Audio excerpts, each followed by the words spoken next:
Good evening, ladies and gentlemen. A very, very happy World Photography Day to all of you. May today be the start of a brilliant journey filled with light, illumination, and knowledge.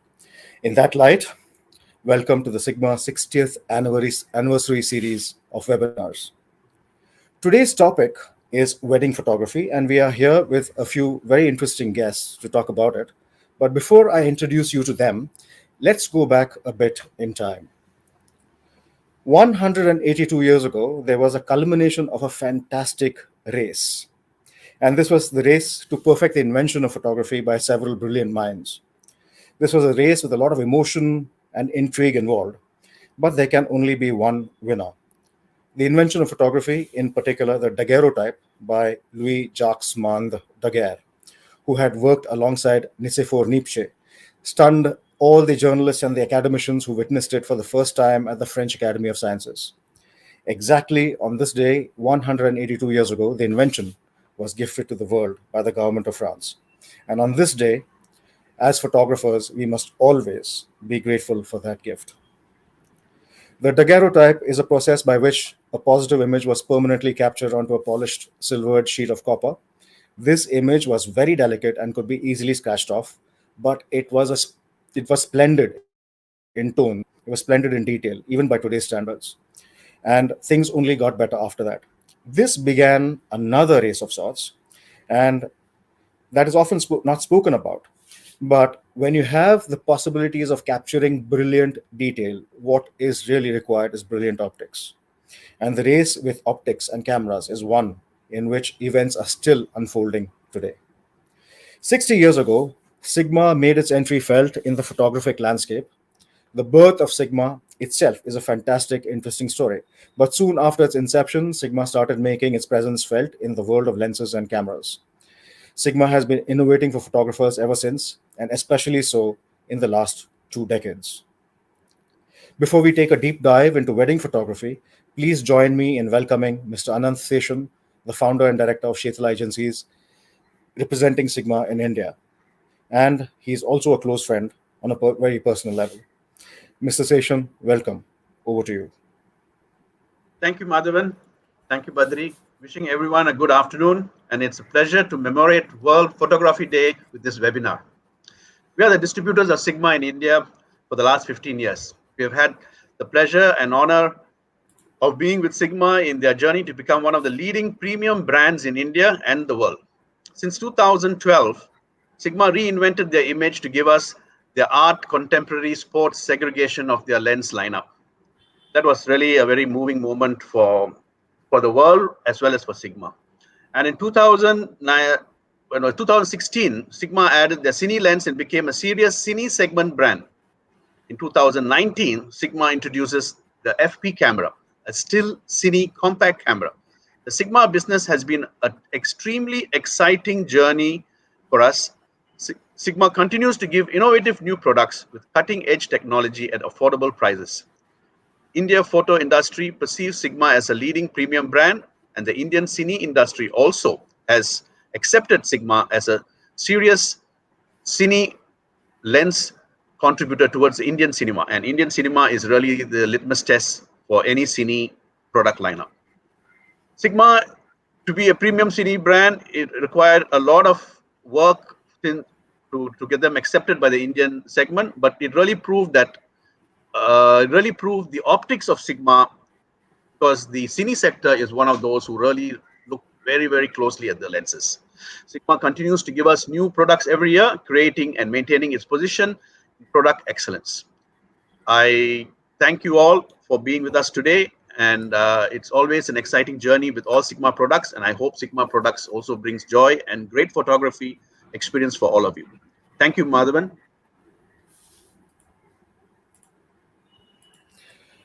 Thank you so much, Mr. Seshan. As I had said before, today's session is about wedding photography and portraiture. In a sense, the kind of photography that happens at a wedding is a culmination of the art of photography. Because if you think about it on a practical level, one of the greatest gifts that photography has given us, perhaps even more important than the art of it, is the ability to preserve memories. We have three guest panelists with us today. Mr. PV Subramanian. He goes simply by PV to his friends. He is a CA and an MIT Sloan alumnus and a photographer. PV began his tryst with photography 33 years ago. Since then, he has been exploring and experimenting with photography, shooting film, slides, and then eventually now digital photography. He now shoots seamlessly between film and digital and across formats, be it a mobile phone or even with large format cameras.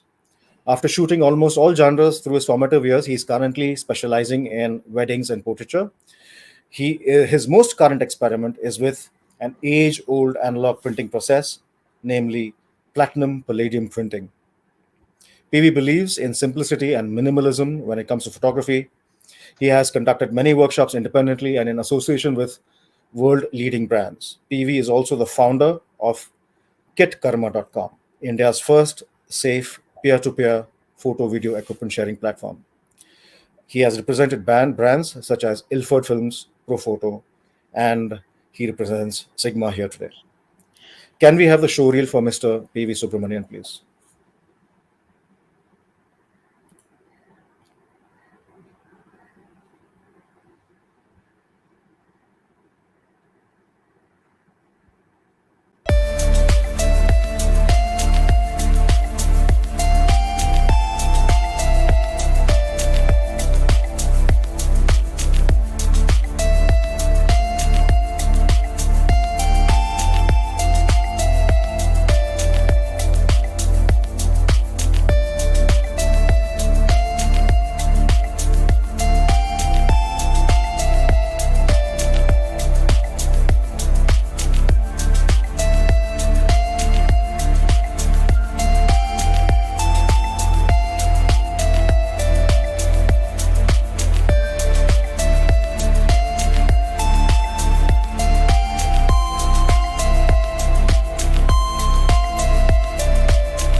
Welcome, PV. A pleasure to have you on board. Thank Thank you. you for Glad to joining be us. here. Thank you.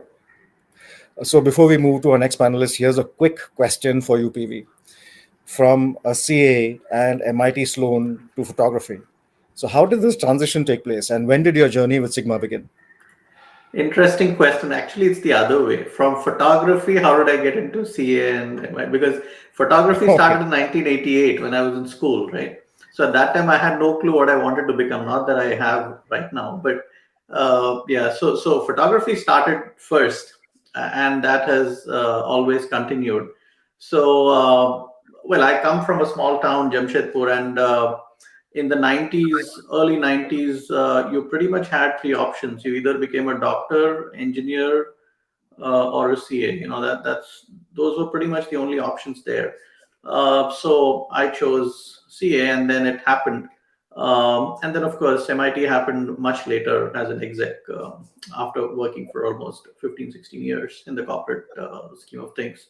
But yeah, photography has been always there. And Sigma, you know, it actually started very early. The moment I moved into digital, I think early 2000s, when I got my first digital camera, I needed a macro lens, and I was looking for options. And the 105 2.8 Sigma was, I think, one of the highly regarded lenses. I got that, and since then it's always been continuous. Although I moved on to a lot of shot with rangefinders and all that. Rangefinder Sigma unfortunately doesn't make. Otherwise, I would have jumped at it.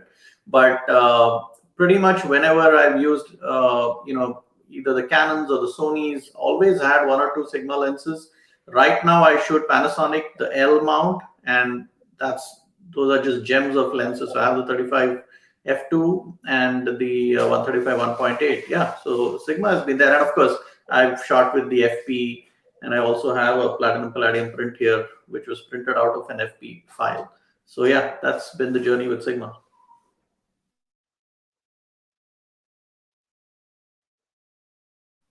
You're on mute, Madhavan. Mute. Thank you so much, PV. And the mute, is something that might keep happening. So Sorry for that. But, I completely agree with you there, because once you start the journey with Sigma, I believe that the journey continues forward because of what Sigma really is all about. Our next panelist is Vinod Kumar Vijaykumar. Based in Coimbatore, Tamil Nadu, Vinod is self-taught. He works both with photography and videography since 2009. He loves videography, but he's also fond of people portraits, wedding, and event photography, and he has made this his profession. Vinod also runs a YouTube channel called V2K Photography in both English and Tamil. Through videos on this channel, Vinod shares his knowledge openly. He also reviews photographic gear and shares his reviews on this channel. Welcome, Vinod, and thank you for being with us here today. Yeah, Vinod, I was on you're mute. I'm again on sorry. mute. Yeah, the mute thing. Yeah, again. Thank you so much for having me here. Thank you. It's a privilege. And also, just 1 minute, I would like to thank Mr. PV for he's one of the few people who's still fighting to keep the film photography alive. So I think this is a great opportunity to thank him for that. Film needs to prevail. So thank you so much, PV. Thank you, really. Thank you. Thank you. Absolutely. There's something very classic about film which will never go away. So, Vinod, let me ask you a quick question for you. So when you were talking about your background, you used an interesting term. You mentioned that cameras were forbidden fruit when you were a child. Can you tell us why, and when were you introduced to Sigma? Okay, when we had our first camera, I was studying 7th grade, I think, and of course it was forbidden to me because that was the only camera that we had, and it was a point-and-shoot camera. It was a film camera, and it was quite expensive. And my father never wanted me to touch it, even go anywhere near that camera. But once I got to 11th grade and 12th grade, I had a little bit more freedom to handle the camera and all that. But honestly, I did not. I was not actually worthy of it because I broke the front door of that only camera that we had. So, in a way, that accident taught me photography a lot more because I can't keep the camera like this and take a picture. I need to have the camera upside down to take any pictures because the front door would be in the middle of the screen. So, in order to get that away, I need to have the camera upside down. So every single shot I took, I needed to make sure it came out well. So I had to count on each and every frame. So it was so good, and that was one of the few things that really got me into photography. So even when composing a shot and all that, I had to keep in mind that I should not have the front door in front of the lens. So it was more cautious, and film photography is already cautious, but this made me extra cautious, and that taught me a lot of things. So I'm actually thankful to that accident. So that's one of the reasons it was a forbidden fruit. And what about your, when were you introduced to Sigma? When was the first time that you? Okay, back in 2008, I bought the Nikon D60. That was my first DSLR, and I was looking for a good zoom lens, and Sigma lens was one of the more affordable and very reasonably priced zoom lenses out there. I think it was a 70-300 with a macro capability as well. So you have a switch on that, you turn the switch on, it becomes a macro lens, and it was not a 1-to-1 macro, I think, but it was truly a really good lens, and I had a ball with that lens, taking a lot of photos of my friends, family, and the dogs, street cats, and all this stuff. So yeah, I totally enjoyed with that. And that was the first entry point to Sigma in my photography career.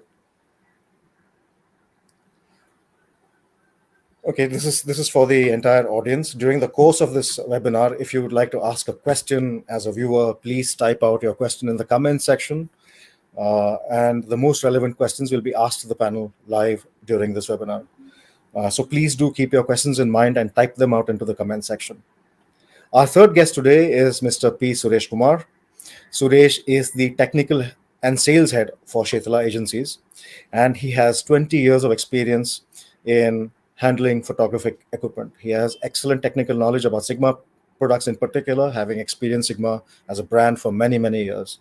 And he shares his knowledge through workshops, webinars, and demo sessions across the country. Thank you for being with us, Suresh. Again, for you, just a quick question for you as well. Since when have you experienced Sigma lenses or cameras? And if I were to ask you to describe your experience with Sigma in just one line or in a few words, how would you describe it? Suresh, you're on mute. Yeah, yeah. Thank you. Thanks for the introduction, Mr. Madhavan. And uh, happy photography day for all the viewers and all on the screen. Uh, I have got introduced to Sigma lenses and cameras during the year 2003. Since then, I have been using the Sigma lenses as my favorite for some photography. The next one, really, I could say after the introduction of the SGV, Sigma Global Vision in 2012 by Mr. Kasato Yamaki, the CEO of Sigma.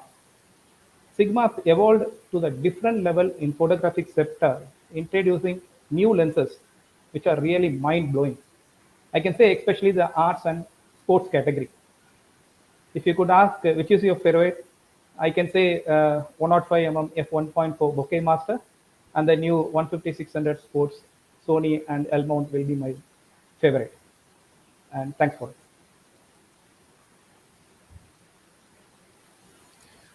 Thank you, Suresh. And once again, the viewers, whoever's watching the show live, viewers are encouraged to ask their questions via the comments section. The best questions will be asked to the panel live. My first question is now the questionnaire opens to the entire panel, but my first question is to both PV and Vinod. But we'll start with you, PV. How do you see the future of wedding photography evolving, especially considering these times? Also, what has work been like in the past year, with the pandemic situation in hand? So I'll answer the second question first. It's been okay. It's not been too bad. It's obviously not been great.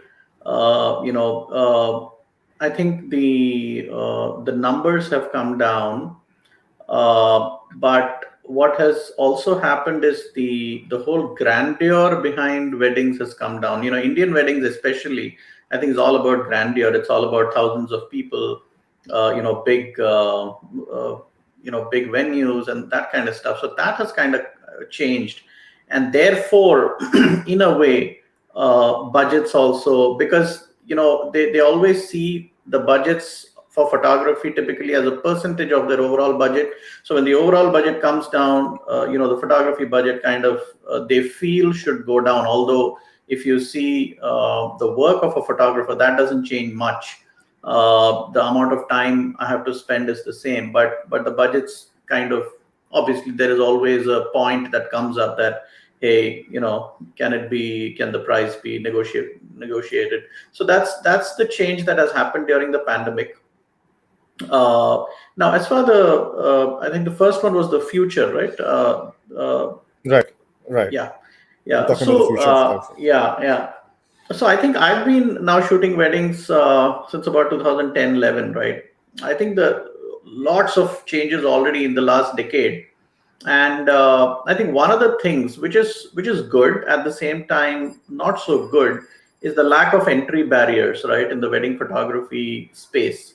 So there's frankly no entry barrier. I mean, if you have a decent camera with a decent lens and maybe a couple of lights, that too not a necessity. If you have wide aperture lenses, you can be frankly a wedding photographer as long as somebody is ready to pay you. So that there's hardly any entry barrier. Now that obviously, like any business, a lack of a solid entry barrier just means that anyone can enter, therefore your supply keeps increasing, right?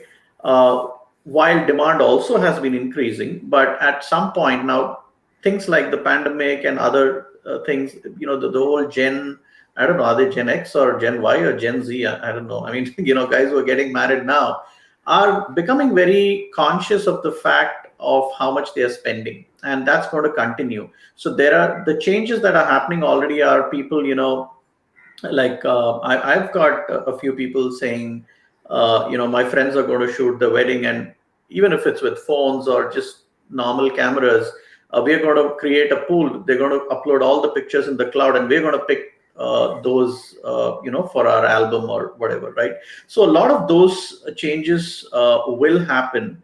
I think people will become more conscious on how they're spending their money, whether a professional, very, very artistic level of photography or videography is required. That question will come into play.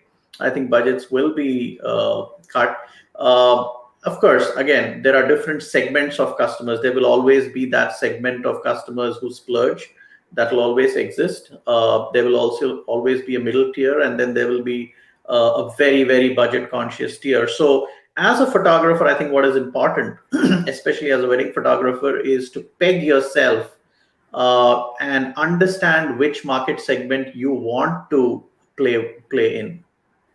That's, I think, a very important decision that people have to make as we go forward, because right now I think a lot of people, including me, when I got in, I had no clue what the segments were, where I wanted to be. But in 2018 I took a very conscious decision of the segment I wanted to play in, and that segment actually was a very tough segment to crack. It almost took me a year to crack that segment. The way you market to that segment is very different, and the way you approach them is very different. They're not on Instagram. They don't care about Instagram. So all those things matter. So I think the future, to just sum it up, competition is going to get intense. Budgets are going to be questionable. But demand, I think, will still be there. And I think it's all about how you mold yourself. I think gone are the days when you could take months to deliver. I think people look for immediate delivery. Can you upload in the cloud the first 50? That's what I do. First 50, 60 pictures I edit, it's already in the cloud, right? So that they can download and they can post it on social media and talk about it. So speed of delivery, quality of delivery, all those things will start mattering. I think that's how I see this evolving.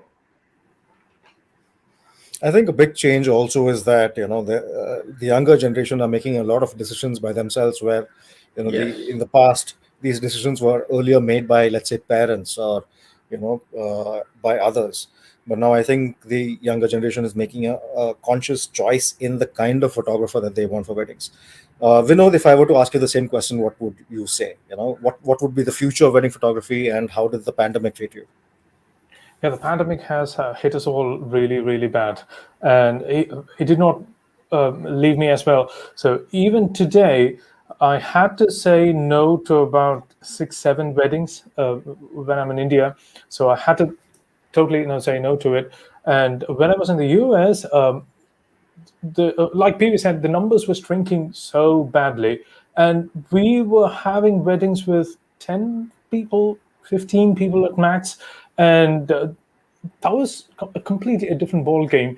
And again, like PV said, there will be a lot of budget cuts, and even during the pandemic, though we had to go with multiple cameras, the expectation was the same, but just because the crowd was lesser, they were asking us to do for 30 to 20 to 30% of the actual cost. So things were totally bad last year, and it's slowly picking up right now. But when you ask about the future, I'm not really sure. That's the honest answer, because people are getting used to what they are doing right now. Slowly, be it wedding photography or be it IT industry or any industry for that matter, even the work from home is all becoming a new norm, right? So the same way, even in wedding photography, everything is shrinking down to its bare minimum. Everything is like ripped to the bones. So I'm not really sure. I'm just excited about what the future could be, but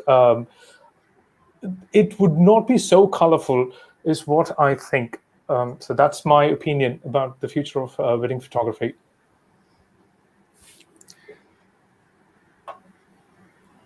So what I have been seeing with wedding photographers, so let me just share a bit of that. I've been seeing a lot of photographers who've actually modified their photography. Obviously, now you just have one photographer, at the most 2 photographers at a wedding, and usually they are also involved with video. But because of that, and because of the shrinking, so you can't really have 5 hours of footage. You can't really have 10 hours of footage. You really can't shoot photography the way it was done earlier. But there is a lot of what I've been noticing with some photographers, especially photographers who've been putting up stuff there online during the pandemic. There has been an improvement in the level of storytelling. When you have just 15 people or 20 people or 30 people at a wedding, you have to tell the story very effectively. Otherwise, you're just going to make the same shots again and again.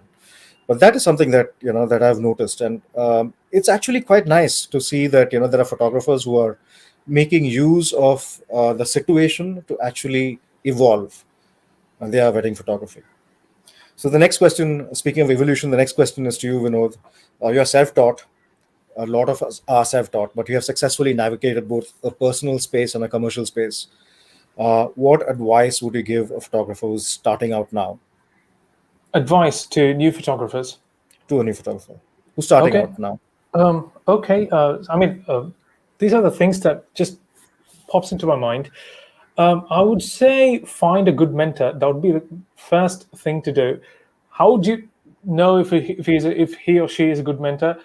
Any person who's not asking you to memorize would be a good mentor. So if they let you figure things on your own, and if they let you experiment, if they let you play around with the settings of the camera, of course, not at the cost of the deliverables, but if they are not asking you to memorize something, I think those people are really, really good mentors. And I would say learn and respect the fundamentals of photography. That would always be with you no matter what scenarios or situations you are put into. So learn them thoroughly. Don't just go by numbers. Don't just memorize anything. Keep practicing and practicing and practicing. That's what would give you the leverage and when push comes to shove. Because most of the times in weddings, there is no one formula. Weddings are chaotic all the time. So one stage could be completely different from another one. One dressing room could be completely different from another one. So when you go there, you need to apply all the things that you've learned. That takes a lot of processing in the mind. So keep practicing and learn and respect the fundamentals all the time. Find a good mentor. So those are the three advices I would give to a new photographer, upcoming photographer, including me as well. That's excellent. Thank you, Vinod. I completely agree with that advice that you've given. The next question is for PV, and this is a special question for all of us. You've used film while shooting weddings. Can we have all of us back on screen again?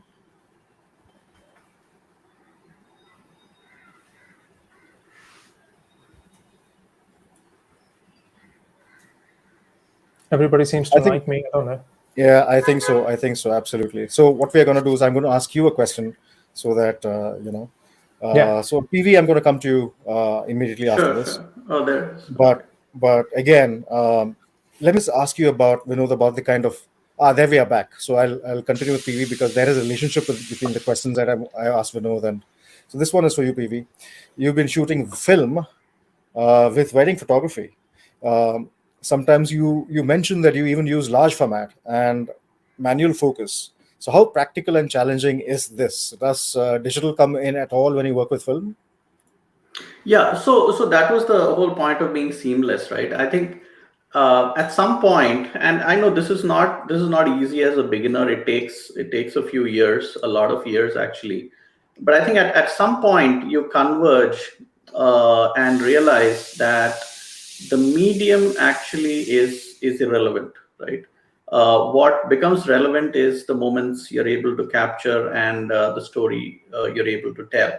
When you reach that stage, then I think it just becomes seamless. The medium doesn't matter. So yes, I have used both seamlessly. Now the only problem there is the ease of getting film developed, and in the US it's very easy. In India it is a bit of a challenge unless I have my own developing capabilities, and the chemistry is available. That's not a problem, but there are certain issues there.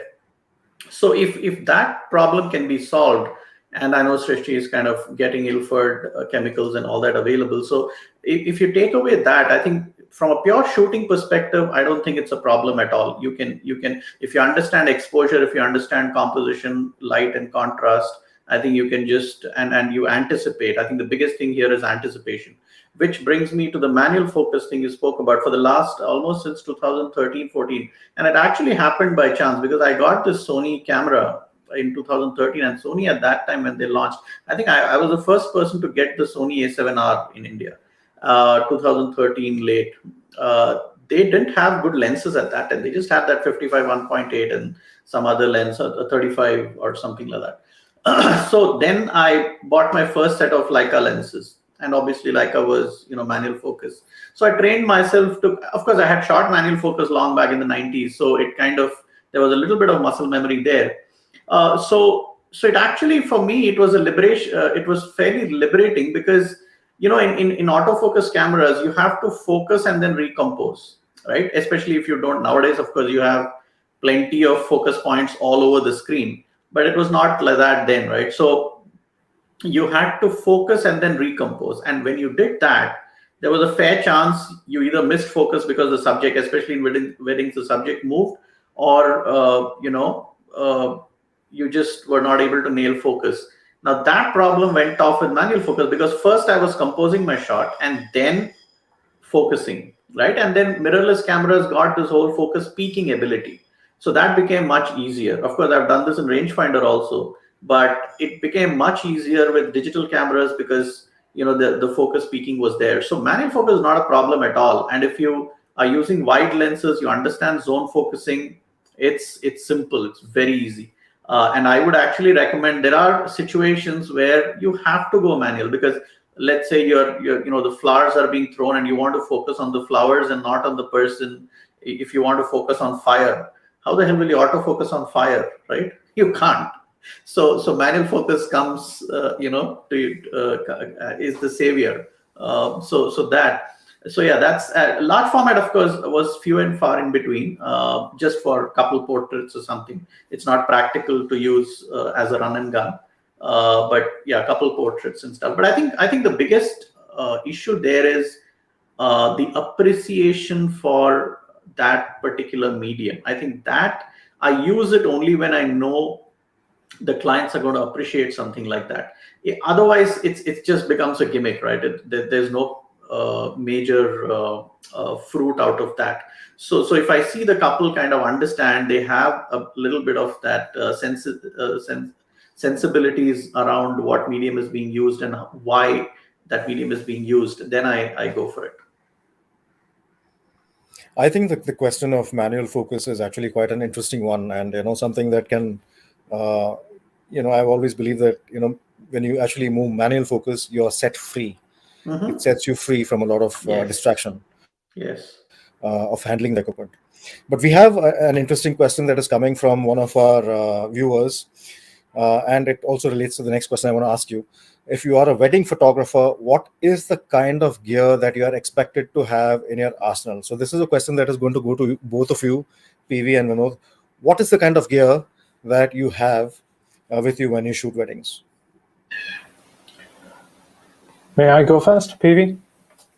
Yeah, please, Vinod, okay. Please go first. Yes. All right, yeah. So like most of the people, I used to do the same mistake as well. I had to collect a lot of lenses. I collected a lot of cameras, lots and lots of things, and lots of flashes and all kinds of diffusers. When I go to the wedding, I tend to take everything that I have, just a fear of missing out on it. Everything I have would be in my car. There is another good friend in Atlanta named Karthik. So even when we both work together, we take tons and tons of gear to the weddings, and we turn up using only 20% of it. But we kept making the same mistake over and over.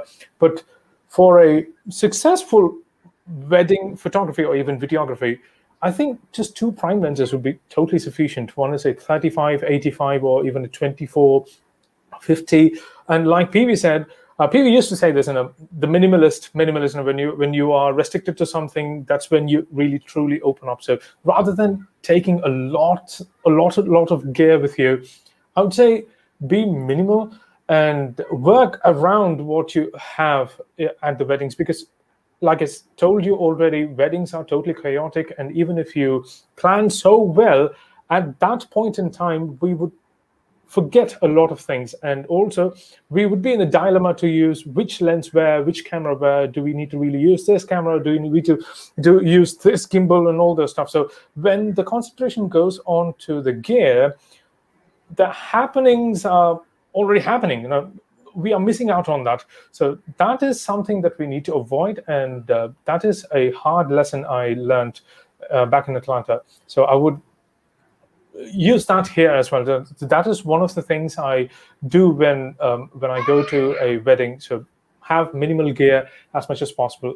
That would take you places. So just to sort of probe a little deeper into that, what is the gear that you actually use? My gear? Okay, I use a Nikon Z6 and a Nikon D750, and my video gear is Sony A7 Mark III and a Sony 6400. And what about lenses? Lenses, yeah, I cannot live without the 2470 and 7200 2.8 lenses. So those are the two go-to lenses for photography, in my opinion. And for videography, I cannot live without this lens. This 16 1.4 lens from Sigma. This is a god-made lens, man. Seriously, I totally love this lens. I don't know. I was so reluctant to buy this first because they told there were autofocus issues, but there is absolutely nothing wrong with this lens. I totally love it. I can even demonstrate right now. See, that's how good the autofocus is. I completely love this lens. I cannot live without this lens. And this lens always goes with my 6400. So that is always the gimbal pack. And for A7 III, I have it as a backup for the macro shots and portrait shots and all this stuff. So these are the 4 different cameras I use most of the times. Would you agree with Vinod PV regarding his basic idea about carrying minimalistic gear? Would you agree with that? And yeah, absolutely. So I'll answer this question at 2 levels, right? One is the very kind of direct level of what should I carry. So I think if left to myself, I would carry 2 bodies just as a backup, right? You don't want to go there and fail. So bodies I've used all kinds. I mean, right from Leica rangefinders to the Leica Q to Canon DSLRs to Sony mirrorless to Fuji medium format to Hasselblad film medium format to currently the L series S5 and before this the S1. From a lens perspective, right now what I use is a 35 f2, and Vinod and I didn't talk about this was not decided, but Vinod has on his video a Sigma lens. I also have the 35 f2. Just purely coincidental. And I have the 35, I have a 50, I have an 85 Panasonic, and then the Sigma 135 1.8. Somehow that 135 is a favorite focal length for me. I love that focal length, especially when you're at a distance. Now that's and of course I have Profoto strobes, the B10s for lighting. But that said, philosophically, when you look at it, wedding photography is actually not a genre, right? It's not a genre. It's a culmination of a lot of other genres like portraiture, street, documentary. All that comes together, right?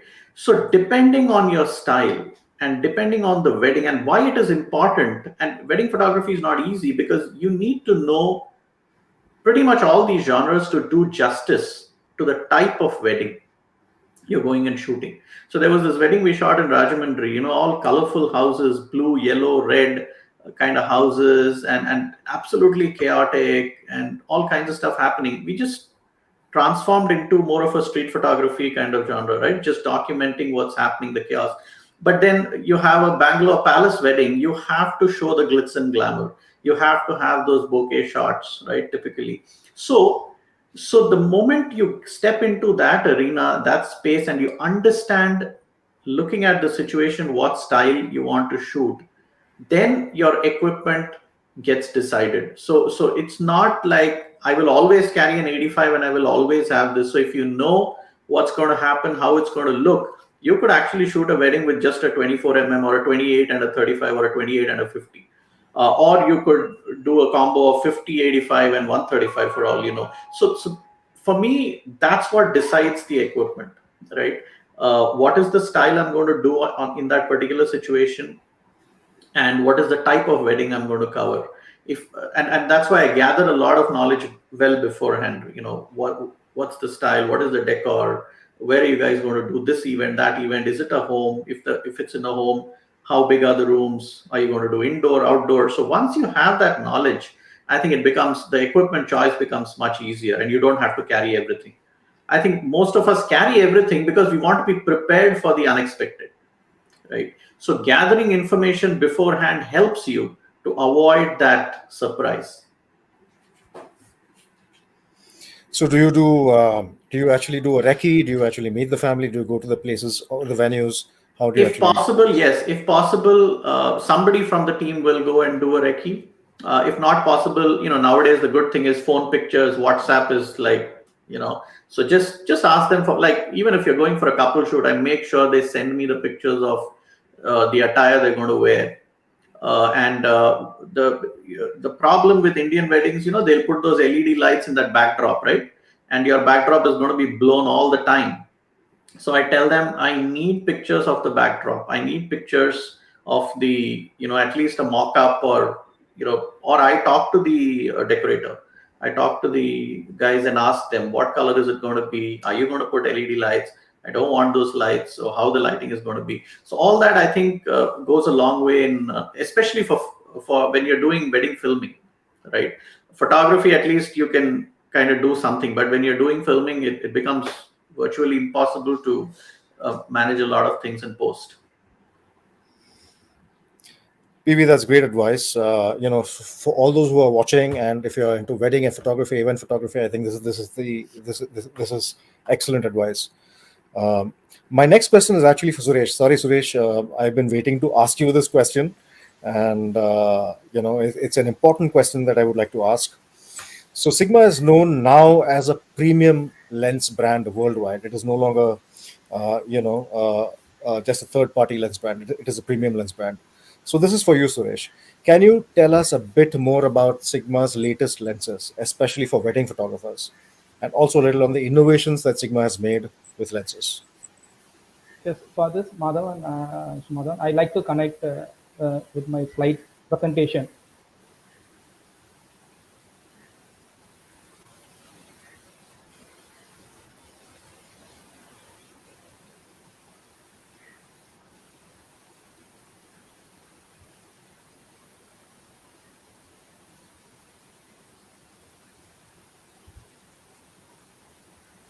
Hope my presentation is visible to you. No, not yet, Suresh. Not yet.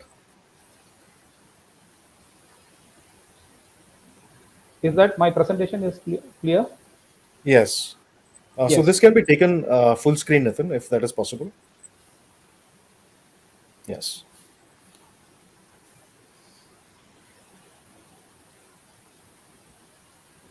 Yes, it's visible now. Perfect. Yes.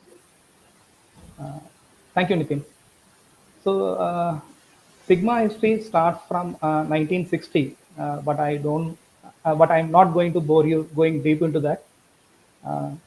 We take a turn in 2012 when Sigma introduced their Sigma Global Vision, we shortly called as SGV, lining up the new lenses into three different categories: contemporary, art, and sports. Contemporary is nothing but it's a light compact lenses with minimum elements, but most of them thinks when we remove elements we lose quality. When we remove optics, the quality goes. It's not like that. See, when we are making compact lenses, we are very clear and we are very properly lined up all the elements and grouping in a proper way so that the light reaches the sensor and gives the performance and gives the excellent optical output. And when you're going with an art series are mostly block lenses with large opening, like 1.4, which is basically used by most of the artists like PV and Mr. Vinod Kumar, who give the best to the client using these lenses. And it can give a beautiful bouquet at the background. And the sports, it's nothing but it's like weather shield. It's mostly it's a durable for wildlife photography and for sports. They can't able to judge the climatic conditions, so this has a splash proof and a dust proof for certain level. I like to point out some features which is added to our lenses, like which gives an excellent usability for us. The main thing, hypersonic motor, which ensures the quiet and high speed autofocus. And TSC, thermal stable composite. Normally, when in some conditions, the body may expand and the inner optics may rotate, and we may lose the focus. We will have the focus shift. To avoid it, we are using this thermal stable composite, which make harder, which makes more durable, so that the inner lens parts won't move the positions, and you won't have any problem with the focus deviations. And as I told you, all our lenses, photographic lenses and cine lenses, are made with brass. It must be funny, when I went for a cine lens test to a place, uh, the the company from a different unit, they said when you use Sigma lenses, your mount gets spoiled. So I told him clearly, we use brass, so nothing will happen to the lens mount as well as to the body. And we use 9 blades and 11 blade diaphragms. For all the art series, for all the DG lenses, we use 9 blade diaphragms. And for the recent DG DN lenses, we go with 11. So that in background, you can see clearly, if the bulb is glowing, you can see the circle. It won't be an hexagon. And we use multi-layer coating in all our lenses and special coating in our sports lineup, so that which reduce the flare and the ghosting when you're in an open light condition. And most of them not be aware of this. We use special measuring system to measure all the lens quality, which has been introduced from Sigma. It's called as MTF measuring system. It has done in ISO factory.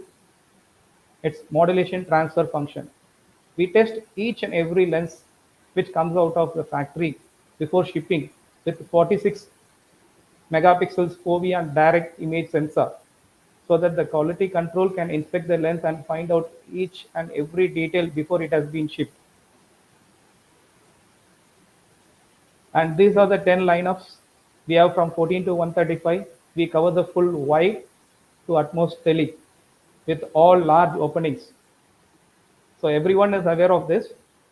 But recent years, Sigma has introduced DGDN series, which is more interesting part. This DGDN series, or we call it native lenses for mirrorless cameras. What is the special? Or what the DGDN does? Basically, when you're mounting to the camera can read the metadata of the lens very fast to activate the autofocus while tracking. Because sometimes when you are using the DG lenses, when you feel tracking is slightly slow. But when you use this DG lenses, mostly for the movie shoot, when you are panning or when you are tracking the subject, it works faster. And really it's lightweight, because mirrorless cameras are lightweight bodies. So it's better to have a lightweight camera to use it in a longer duration, so that you don't have a shoulder pain. And next, the recent I series, really interesting part. This I series lenses, we have 4 focal lenses, and in this you can see two unique lenses in I series, which has been released by Sigma. And I can recommend this for wedding videos, documentary filmmakers, and travelers. You can see a manual aperture ring over there, because most of the wedding videograph and the cinematograph, they prefer manual aperture instead of controlling it on the camera. So I can recommend this for movie shoots. And here it comes, between the 1835 and 50-100, because most of them they are not aware of this lens. For the APS-C sensor, we have this choice covering from an 18 wide to an 100 mm. So you'll have the whole range of what we have seen in R series. And this is the very best pair for the Blackmagic pocket camera and for the Canon video cameras. A lot of shooting is happening with this. And the last part is the cine. There is a small story in this. When I started marketing this, that time the Zeiss and Arri lenses are occupying the market. I was not able to market it because nobody, everyone knows about this. This has been adapted from the Art series lenses. This all lineup has been adapted from the Art series lenses. So what will be the special? Because most of the queries was the same art lenses, why I need to pay more, and what will be the special in this? But I knocked the door to the DOPs who are technically sound. I really thank Mr. Abhinandan, Nirosha, and Anay Goswami and Santoshyam. Really, I thank him because these are the people who are technically strong. They are not keen on the brand.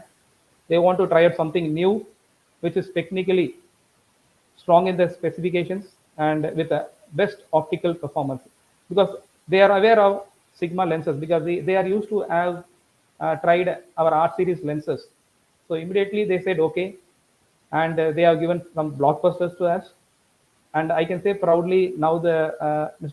Randy Ratnavel, you must be aware of Rangaskalam. He has won the award for it. So he is on the floor with our Sigma lenses with Sun Pictures. It is going to be a very huge for us. And I love the craftsmanship of Sigma. Thank you. Thank you, Suresh, for that wonderful presentation. I completely agree with you. After having used Sigma lenses myself, I can attest to the, to the. It's not just about the manufacturing; it's the finesse of the manufacturing and the design. That you immediately get to see when you even just hold the lens in your hand. And of course the optical quality. But let me ask you again, Suresh, about another aspect of Sigma, which sometimes does not come to the fore. Let me ask you about cameras. And over the years, Sigma has developed some very path-breaking cameras. Can you tell us a little about the latest ones from Sigma? Yeah, sure. I'll be happy in that. Let me share a slide for this, a small presentation. Hope everyone can able to see my presentation. Not it, Suresh. Just give it a second. Yes. We can now see your slide. Yes, this is a new form of camera that lets your creativity get in. Actually, Sigma SP is the world's smallest modular full-frame camera designed to be flexible, adaptable, and fun to use. You can see how it's adaptable. On the right side, you can see only the body, only the brain, and it has to be attached with the lens, and it comes to the cine. So it can be adaptable to 7 style of cameras, which we are going to see in the next slide. And why we call this as the lightest and the world's smallest. You can see the dimensions, and you can see the weight without battery. It's only 370 grams. Simply we can put it in the pocket and go. And most of the journalists can use this, and they are using it on the floor. And it's a full frame. It's not an APS-C. It's a full frame, 35 mm full frame sensor, which can capture up to 24 megapixels still. And this can be adaptable to the 7 shooting styles. You can see here, it's completely mounted with the cine style and drone, so that you can lift the drone very easily with lenses. Because when you are using a Arri or a red camera, you find it difficult mounting some lenses on it. But SD camera makes it more comfortable to work on the drone. And streaming style, we can go up to 4K streaming, because most of the weddings is happening with the live streaming now, so you can use it for that. And gimbal, for gimbal you can't able to load heavy cameras and heavy lenses, so it won't make you stable. So stability, you can go with this. And next one is amateur style. Next, the field. You can simply take to a wildlife photography or a sports and portraiture for Vinod and Mr. PV. And you can see the switch over there from cine to still. It's a seamless switch. Once you turn it into cine, the complete camera becomes the cine style. When you switch on to the still, it becomes to the cine mode. Nothing to go inside and change menu by menu. It's a seamless switch which can be shifted immediately from cine to still. As I told you, you can capture cinema DNG raw. It's a raw file with a 12-bit and 24 frames. And this can be recorded internally, continuous. There is no break. Normally, when you are going with the cinema DNG file recordings, it can able to go by 10 minutes or 20 minutes and it will have a break. But in Sigma, you can shoot continuously up to the battery power. And this we call as a unique function, director's viewfinder mode. Normally, we have it in mobile. These options are available. But this will be more useful for a cinematographer when they are going for a field. Instead of carrying the crew along with them with camera and heavy loads of lenses, they can carry this lens and they can frame what they are going to shoot. And they can even record this and mix with the original footages. As I told you, this same thing like what we call as sports series, sports lineup in Sigma. It's completely a dust and flash proof. You can see the structures over there. And 49 points, focus points are there.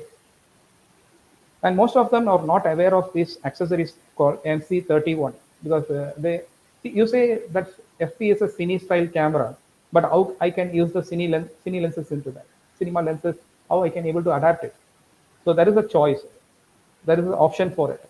So you need to buy an MC31 adapter through which you can able to mount the PL camera to the FP body. And this MC21, everyone knows about it. If you have a lot of Canon camera, no need to sell and buy a new L-mount lenses. You can simply buy the MC31 and you can use the whole lineup of Canon lenses into our FP camera. Basically, our art lenses and contemporary lenses work well with this in autofocus function. Thank you.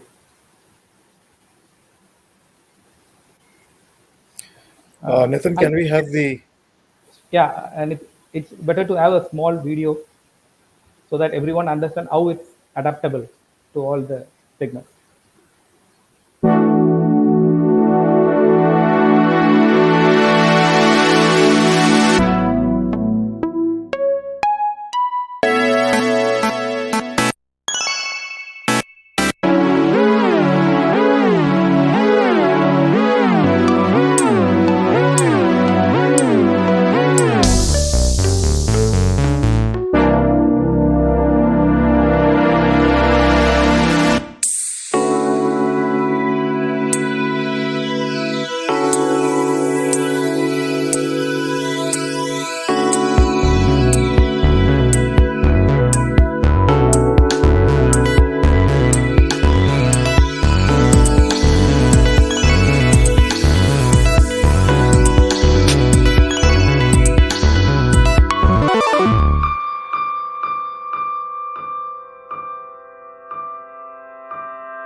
I happen to think that that was one of the finest product videos that I've seen of any brand, of any company, of any product that I've seen so far. And what I especially like about this particular camera is the name, FP, Fortissimo Pianissimo, which basically means strong and soft. It says a lot about the product. Uh, well, this brings us to the conclusion of this session, but this is just the first of the Sigma 60th anniversary series of webinars. You will find information on all the future webinars that we are going to be having in Better Photography Magazine and on our Instagram. But please do take note that on 2nd September, we have the Nature and Landscape Photography webinar with Narasimhan. On 9th of September, we have a chat on nature and wildlife with Sarang Nayak, Mandar Gumure, and Shannon Heng. 9th of September 9th of September is the day that Sigma turns 60, the 60th anniversary, and the launch of the Sigma Global celebrations for its 60th anniversary. On 16th of September, we have Sarathi Selvamani, who will speak to us on street and portrait photography. On 23rd September, we have Kshitij Shitak, who will speak to us on the importance of E-mount and L-mount lenses. On 30th September, which will be the last webinar of the series, Nishant Gala will talk about cinematography and using the Sigma FP, the camera that we just seen. With that, I would like to leave you with a particularly beautifully made video. This is chapter 1 of Sigma Ayazu, the place where Sigma was born. Chapter 2 and 3 will be in our forthcoming webinars.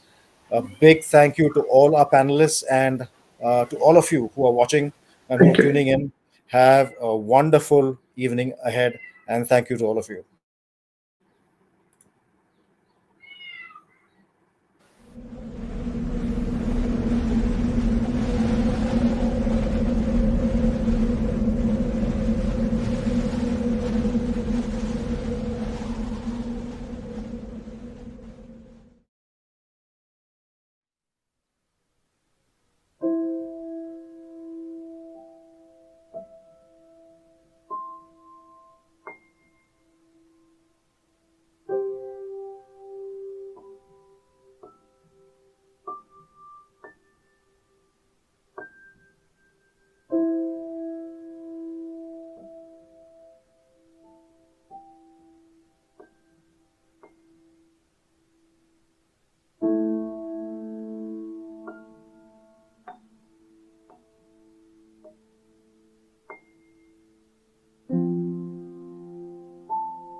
Thank you all for watching. Thank you for Thank being you. with us.